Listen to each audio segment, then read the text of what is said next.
This is chapter 28, which deals with development and inheritance. We will be focusing on the developmental portion of it.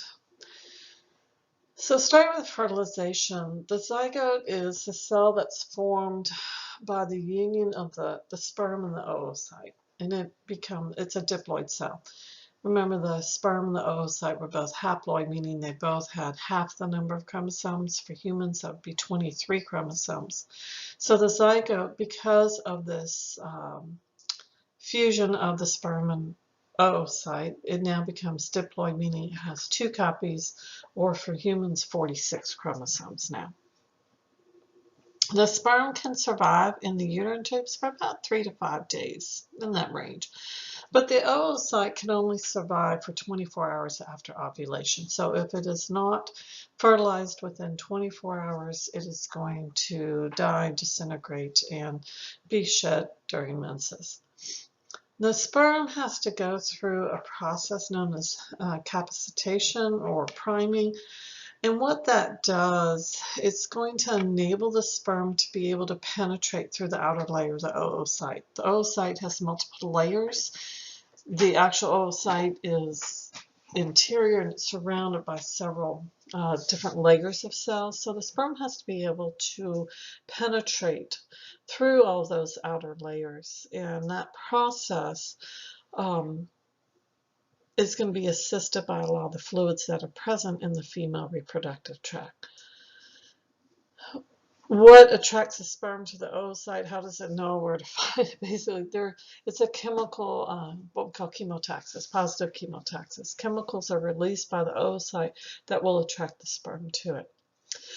Once the sperm is there, it has to burrow through those outer layers to be able to reach that oocyte and has to fuse with the plasma membrane.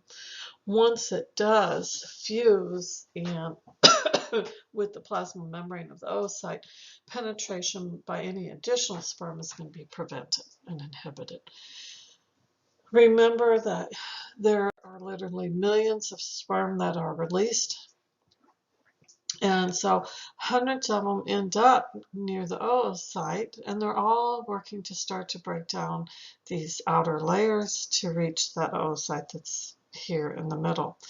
And so as soon as, like you can see in the picture, you have multiple sperm who are burrowing through these outer layers, but as soon as one finally fuses, reaches that membrane, fuses with it, the nucleus is going to be brought in to the oocyte, and then we'll see the next step occur.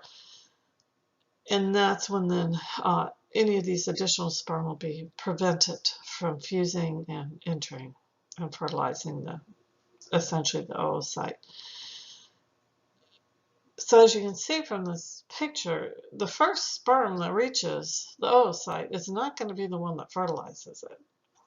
It's definitely a group effort here, which also, just FYI, if there's a low sperm count, that's going to decrease then the chances of a sperm being able to fertilize the egg. Excuse me. You need to have high numbers of sperm to allow for all the sperm to be able to penetrate those outer layers, and then one of them be able to actually then penetrate through, fuse with the plasma membrane, and then be able to fertilize. So once you have the fusion of the ovum and the sperm, that resulting cell is called a zygote. And as I said just a bit ago, because it has chromosomes from both the egg or the ovum and the sperm, it's now got 2 copies of everything, and it's what we call diploid. Now, if 2 eggs are released, usually 1 egg is released during ovulation, but if 2 eggs happen to be released and both of them become fertilized, those are known as fraternal twins. They are not identical. They have their own unique DNA. If only 1 egg is released, but then the zygote in the early stages, it starts going through cell division. If it separates at the 2-cell stage, you're going to end up with identical twins that have 2 separate placentas. So they develop separately. but they initially were one egg, one sperm, so the DNA will be identical. Now, if that zygote separates a little bit later on in what we call the early blastocyst stage, where you've got between 70 and 100 cells, once again, they're identical twins, but in this case, they're going to share a placenta. Instead of having separate placentas, they're going to share a placenta. So it depends on when the separation occurs for identical twins as to do they end up having the same placenta or do they have separate? When we look at the embryonic development, it's divided into stages. The first 2 weeks is known as the pre-embryonic stage. Weeks 3 through 8, we refer to the resulting cells as the embryo. That's, as you're going to see in a bit, that's when you see all of the development of the various organs occurring. And then from weeks 9 to birth, we refer to it as a fetus.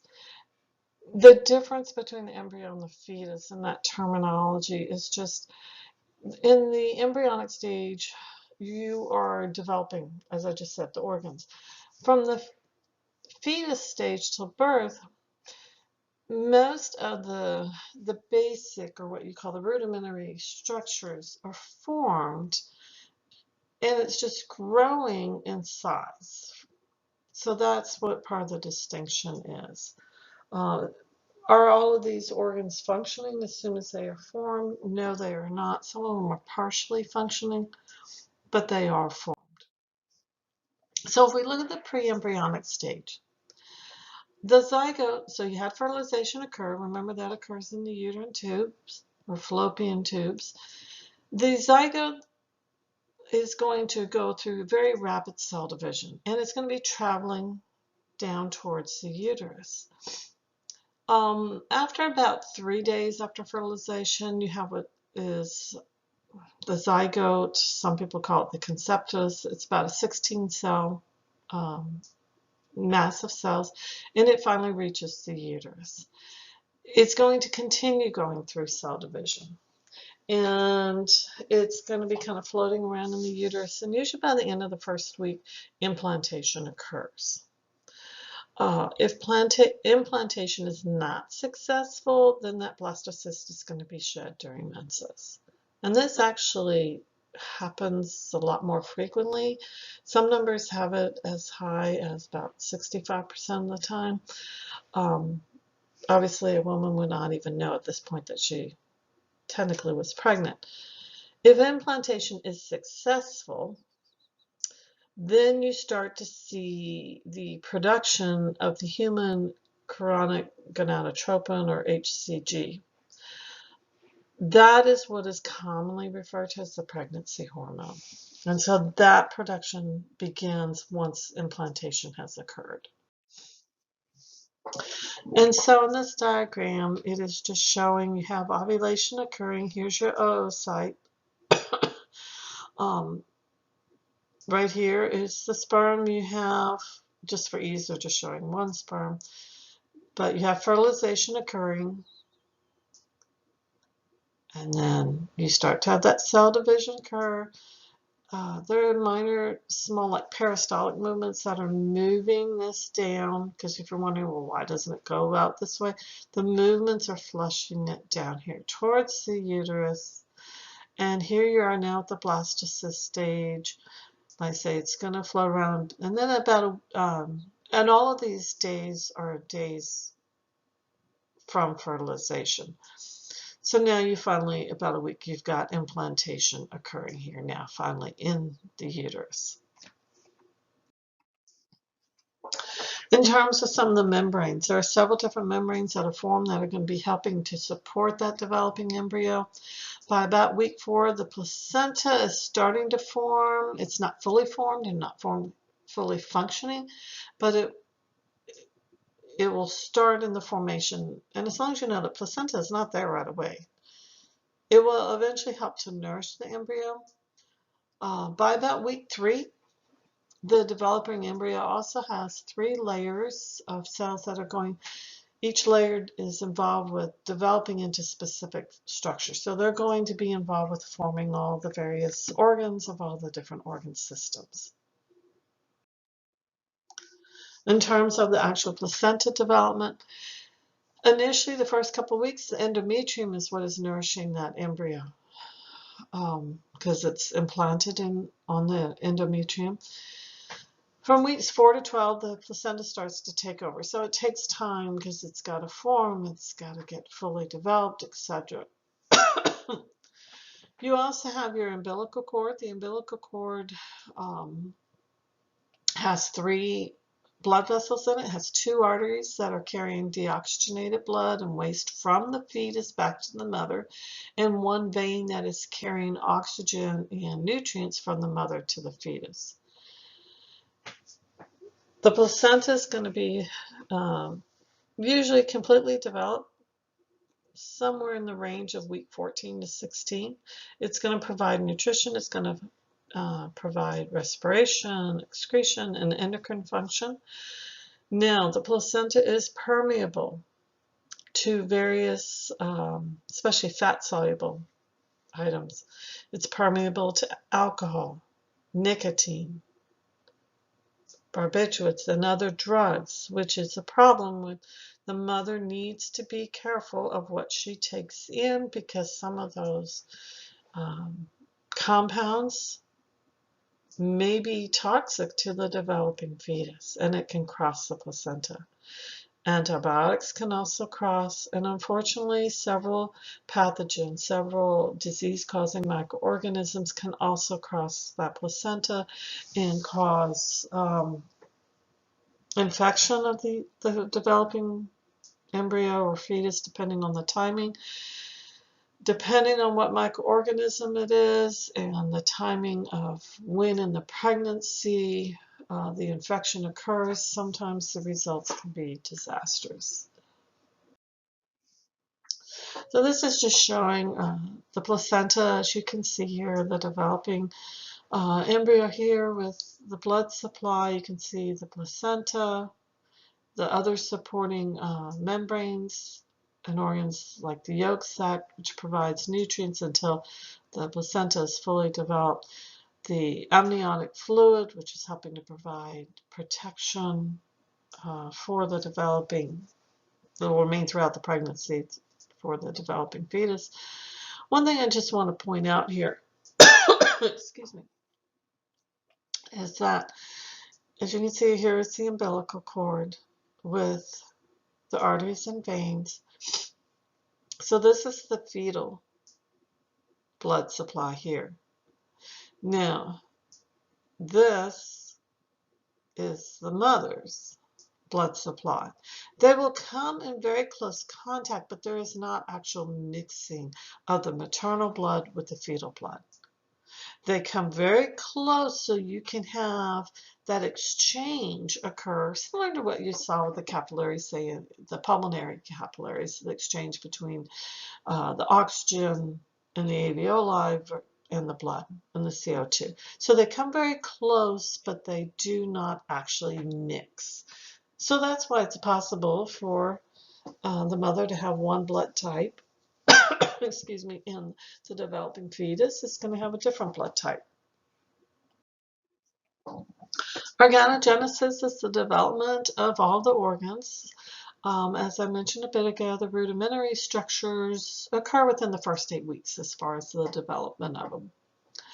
The heart does start beating about the beginning of week 4.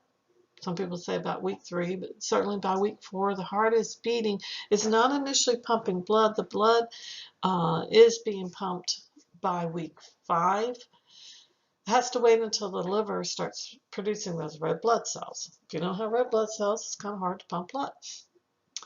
By about weeks 4 and 5, you can see the eye pits where the eyes are going to be forming. You see buds of where the limbs, your arms and legs are going to be. The pulmonary system is also starting to form. By week 7, all the facial structures are much more complex. In week 8, all the major brain structures are also formed. So by about the end of week 8, week 9, like I say, the basic structures are all there. They may not be fully functioning, but they're there. Fetal development, what's going to happen here is, and like I say, usually about week 8 to 9 is where you have that transition in the terminology from the embryo to fetus. So with the fetal development, you're going to have continued cell growth. You're also going to have cell differentiation, where cells will just think, okay, this one's going to be developing into bone or muscle or nerve, etc. Roughly from weeks 9 to 12, the sexual differentiation occurs. The genetics are there for whether it's going to be male or female, but you don't start seeing the differentiation as far as the ovaries versus the testes being formed until weeks 9 through 12. The fetal circulatory system does have shunts in it until childbirth because it's relying on the mother for bringing in the oxygen and the nutrients, etc. And so the lungs are not actually breathing in air, obviously. And so there are shunts that allow enough blood, say, to go to the lungs to nourish those tissues, but they're not having to perform the gas exchange. The liver, the mother is filtering all of the blood, getting rid of waste products. So the liver just needs enough blood, once again, for that tissue to be growing and to be maintained, but it's not functioning as a filter. And so some of the shunts that we see in the fetal circulatory system, the ductus venosus, this bypasses the liver and goes straight to the inferior vena cava.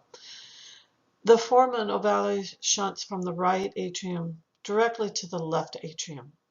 It bypasses that whole pulmonary circulation. Now, like I say, some blood will go through down to the right ventricle and then on to the lungs and back to the left atrium, but a lot of it is shunted directly from the right atrium to the left atrium. And then the ductus arteriosus, this is a shunt from the pulmonary artery straight to the aorta. So that's what it is showing here in this diagram. Obviously, with the placenta here and the mother supplying the needs and getting rid of the waste products, etc., as this blood is coming in. In the heart here, you can see from the inferior vena cava, it would go to the right atrium. Well, right here, you shunt. This little purple line here. So some of it will go to the right ventricle, through the pulmonary trunk, to the pulmonary arteries, to both lungs. But some of it shunts right here through this little yellow. That's the foramen ovale. And then the blood that goes to the right ventricle and up the pulmonary trunk, right here, yes, some will go to the lungs to help maintain those tissues. But right here, the ductus arteriosus, well, you shunt. Bypass the lungs completely and go straight to the aorta. And then down here is the ductus venosus that shunts, instead of going to the liver, bypass it. Mom already filtered it. If we look more detail at fetal development, weeks 9 through 12, you have a lot of brain growth. The liver starts to secrete bile. You see elongation of the bones and ossification, that transformation from the cartilage to bone. You start to see the kidneys producing urine. The eyes have become very well developed. Weeks 13 to 16, you have a lot of sensory organ development, the eyes, the ears, etc. You tend now to be able to see some hair growth on the scalp. The kidneys are well formed. You see meconium being accumulated in the intestines. Weeks 16 through 20, you get much stronger movements. The mother often now can feel the fetus moving. There's continued growth. Weeks 21 through 30, you have rapid weight gain. You start to see surfactant production beginning in the lungs. If baby is preterm and is born before that surfactant, when we've talked about the respiratory system, That's one of the concerns, is whether the surfactant, remember, keeps the alveoli basically open from sticking, so they may need to do additional things to help out that preemie if there's not enough surfactant production. In males, the testes will descend down into the scrotum so that they're now at a cooler temperature. From weeks 31 to birth, you see more subcutaneous fat being formed. The skin is very soft. The lanugo, which is silky kind of hair that covers the body, that tends to be shed or disappear. If a baby's born prematurely, sometimes that is still present there. And you also see the nails growing on the fingers and the toes. And in terms of the mother, just size-wise, if you will, the end of the first trimester, this just gives you relative size of here in the uterus, the developing fetus. And then by the end of the second trimester, this would be where the fundus is, this top, remember the top bulge of the uterus. By the end of this second trimester, it would be on average about here, and the end of the third trimester about here. Kind of keep this in mind later when we talk about the effects on the mother, not so much in the first trimester, but as you continue through the pregnancy, certainly in the third trimester, at how much that uterus has enlarged, being able to hold the developing fetus. You know, you're pushing up against the lungs and against the intestines and down on the bladder, and so you're going to see some of the effects on the mother. So with pregnancy, what are some of the effects of the hormones? Well, the most influential hormones are going to be the estrogen, progesterone, and the HCG. The pregnancy hormones initially are generated and produced in the corpus luteum. Remember, that's what's left over after ovulation. That follicle, when it's released, the oocyte, the remaining supporting cells are the corpus luteum. And so if fertilization did not occur, remember, it disintegrates. Well, if fertilization occurred and you proceed, implantation was successful, and so you have a pregnancy, the corpus luteum is going to initially be producing these pregnancy hormones. Now, once the placenta is developed, the corpus luteum is going to disintegrate usually around week 12 to 17, somewhere in there. Excuse me. And the placenta starts to take over the production of those pregnancy hormones. Hormones are going to help stimulate fetal growth. They stimulate the maternal tissue growth for uterine enlargement, mammary duct expansion, preparing the mother's body for childbirth. One thing I will say is the HCG, as I said, this is a hormone that's usually what you're testing when you do a pregnancy test. Those levels are very high, especially just as the placenta tends to take over. Just kind of FYI, there have been some studies that have looked at, is the high level of hormones possibly part of what contributes to the increased nausea, which typically is referred to as morning sickness, which, by the way, can happen anytime during the day. The morning sickness tends, if women suffer from it, it tends to be worse in the first trimester, which is when the HCG tends to be highest. And so there's been some studies that have kind of indicated that if a woman has very high levels of HCG, that may be part of what's causing the morning sickness.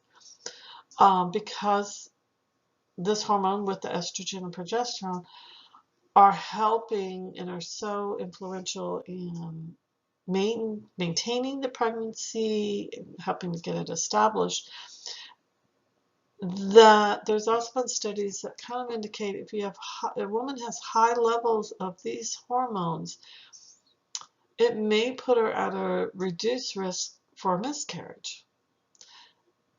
And vice versa, if these levels are really low, she might actually be at a higher risk for a miscarriage because she's not producing enough of these hormones to help maintain that pregnancy. It was just an interesting study.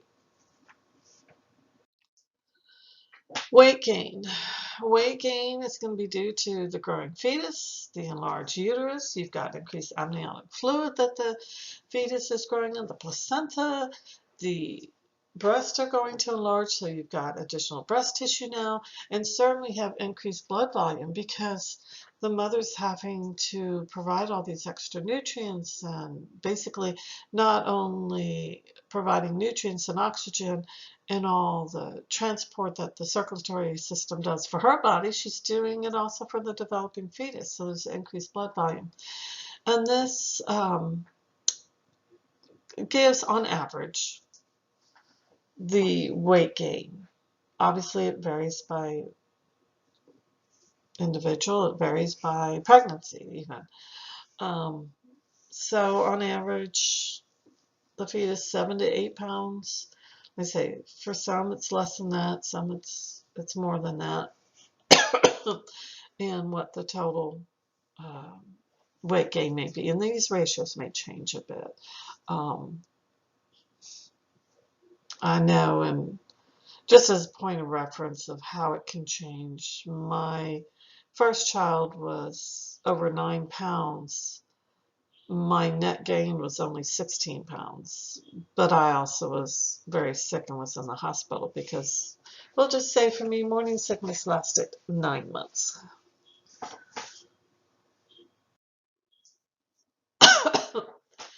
What are some of the effects that pregnancy are going to have on the mother relative to the different organ systems? Well, in terms of the digestive system, the morning sickness, some women suffer extremely bad from it. I said, I know my first pregnancy, the first 4.5 months, I lost 12 pounds because I was so sick. The digestive system, and often you get nausea, vomiting, heartburn.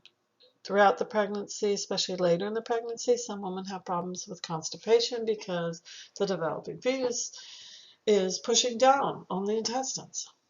The urinary, frequent urination, because the urinary bladder is below the uterus. And so as that fetus is developing, is pushing down on the uterus, you can't hold as much. Plus you have more blood volume. You have more, you're taking in more liquids.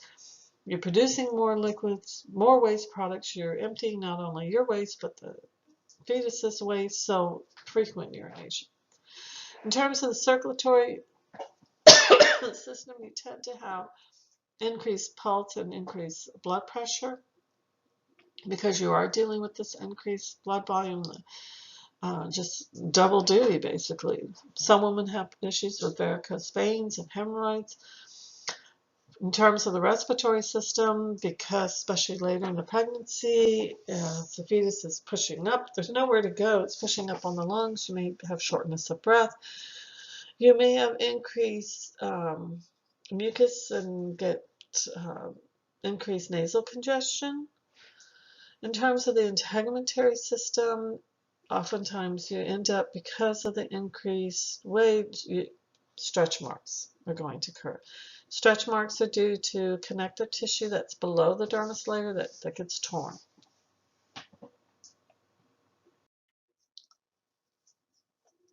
With labor and childbirth, oxytocin is the hormone that's going to stimulate uterine contractions.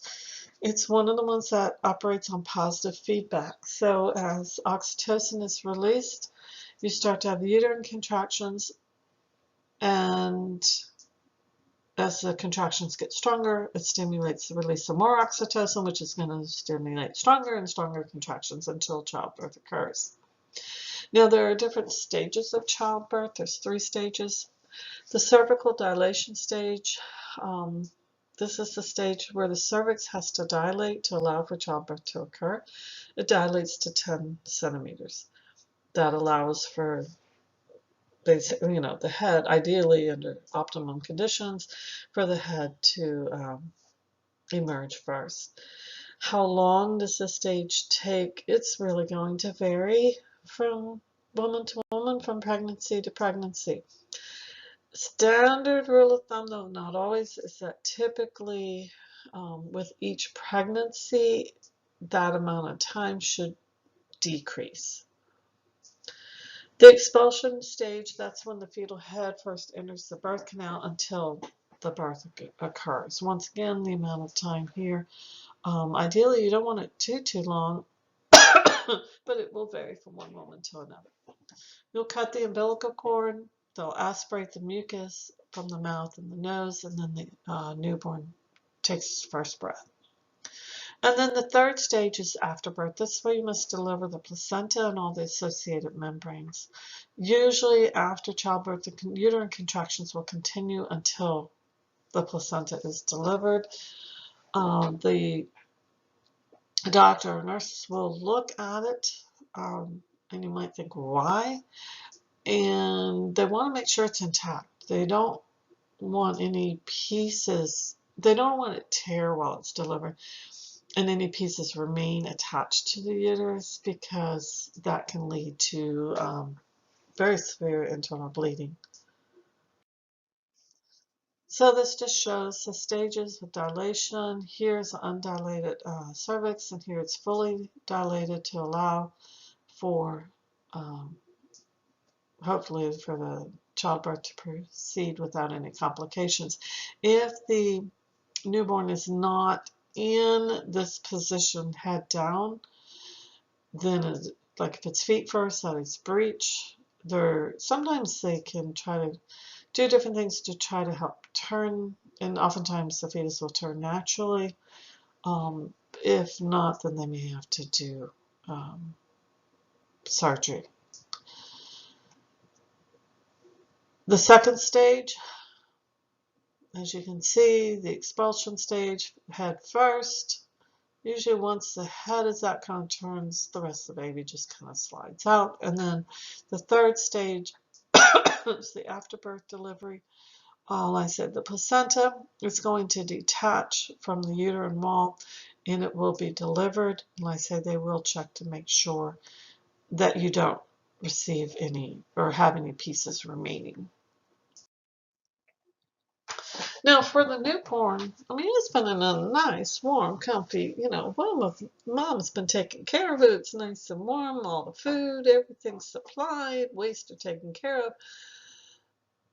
It's trauma to go through that birthing process. And so you have to do evaluations. Number one, they do the APGAR scores, where they will evaluate, obviously, that newborn to make sure the newborn's okay. There are certain adjustments that the newborn has to do, and we call them neonatal adjustments. Respiratory. And it takes after you've aspirated the mucus out and the infant takes its first breath, that inflates the lungs. Now you've had amniotic fluid in the lungs, so that has to drain out, so it either drains or it's reabsorbed.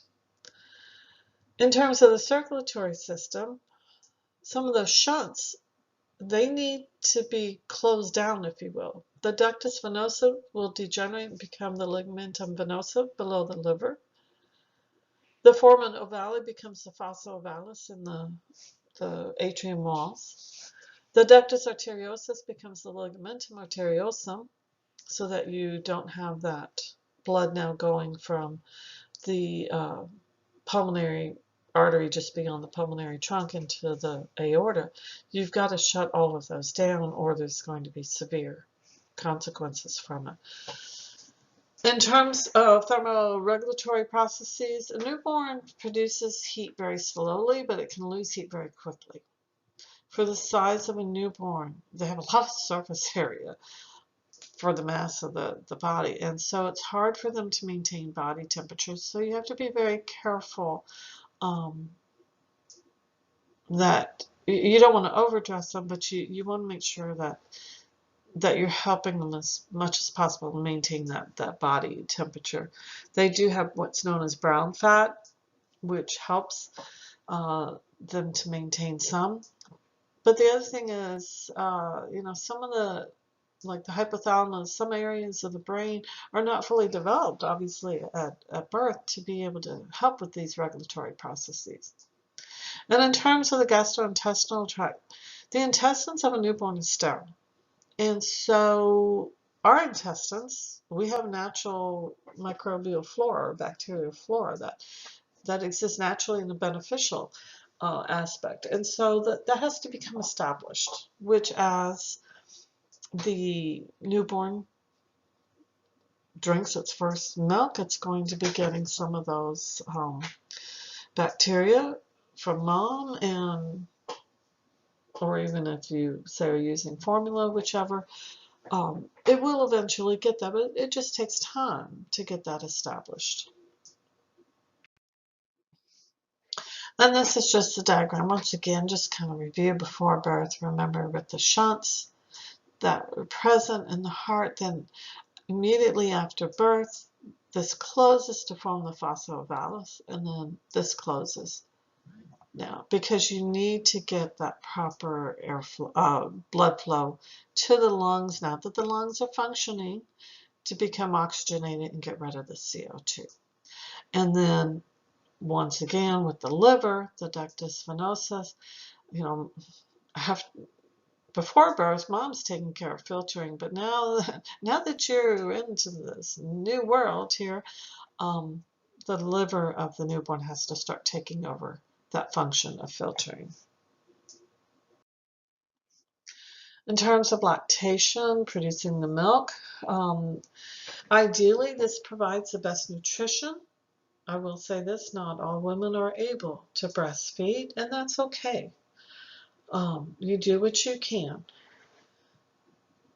Breast milk does provide the best option, but it's not the only option. It does provide passive immunity to a newborn because a newborn's immune system is not fully functioning until for the first couple of months, usually about 3 months in its function. So the mom can pass antibodies through the breast milk to the newborn to provide some protection. When a woman is breastfeeding, that lactation, that production of the breast milk does help to stimulate some mild uterine contractions, and this helps to return the uterus to the pre-pregnancy size. It also is going to help increase metabolic rate in the mother, so she'll lose some of those fat reserves that she had during the pregnancy. In a woman who is not pregnant, who's not lactating, the breast is mostly adipose tissue with some collagenous tissue, so it's connective tissue that's in there. Now, during pregnancy, one of the things that happens with the breast is you start to see extensive branching of the lactiferous ducts. That's not there beforehand. Prolactin is a hormone that is produced. It helps to establish the breast milk supply and maintain it. Colostrum is what is secreted first in the first 48 to 72 hours after birth that the newborn, when's nursing, that is what they're consuming. It has a very high protein content. Typically about 3 days after birth, you start to see the secretion of what we call the transitional milk, and about day 10, it'll be the mature milk. And so the composition, the chemical composition changes a little bit as to how much protein, how much fat, how much sugar, etc. is present in there. To maintain the lactation, it's a supply and demand. If you stop breastfeeding, then you're going to stop with the milk production in there. But this just goes over in a more general aspect of some of the developmental stages from fertilization through childbirth.